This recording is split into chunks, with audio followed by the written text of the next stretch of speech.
Doctor جمیل، اب ذرا یہ فرما دیجئے گا کہ اس کے اندر آپ کو جس طریقے سے میں بات کر رہا تھا کہ وہ ملک جو کہ پہلے ایک ساتھ مل کر اسرائیلی حملے کا دفاع کرتے تھے یا اس سے نبرد آزما ہوتے تھے،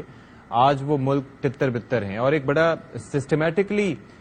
ڈسمینٹل ان کو کیا گیا ہے اسرائیل کی جانب سے اوور دا ایئرز۔ میں 1967 کا حوالہ دے رہا ہوں یا اس سے آگے کا حوالہ دے رہا ہوں، تو اس وقت یہ سارے ملک متحد تھے۔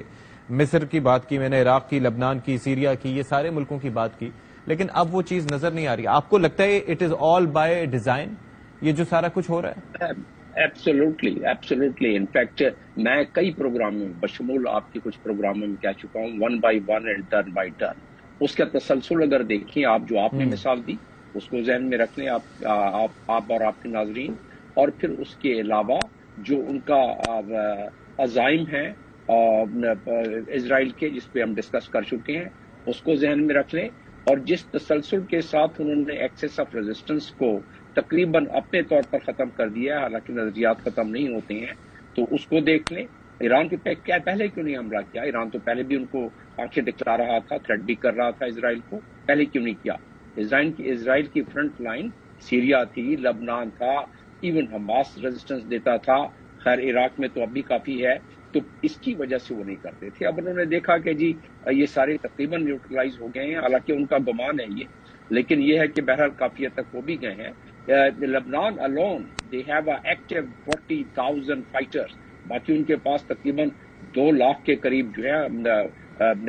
حزب اللہ کے پاس افراد ہیں جو لڑ سکتے ہیں۔ تو فی الحال اگر وہ if they have melted down with the society تو کسی وقت بھی ابھر سکتے ہیں۔ اس جنگ کو صرف آپ 30 دن تک کھینچ جانے دیں، اور میں آپ کے چینل پہ یہ اپنا تجزیہ دے رہا ہوں کہ اس میں آپ دیکھیں گے کہ کتنے سارے بیچ میں ابھرتے ہیں لوگ، اور اگر یہ ہمارے جو 57 ممالک کے جو OIC کے ممبر ہیں، جو مسلم امہ کہلاتی ہے، وہ اگر 1 لیٹر کی پانی کی بوتل لے جا کے اگر اسرائیل کی طرف پھینکنا شروع کر دیں، تل ابیب ڈوب جائے گا۔ آپ کیلکولیٹ کر لیں 1.8 بلین کو ذرا 1 لیٹر سے کیلکولیٹ کر لیں، فلڈ آ جائے گا، چیٹ GDP سے پوچھ لیں۔ تو ہمارے تو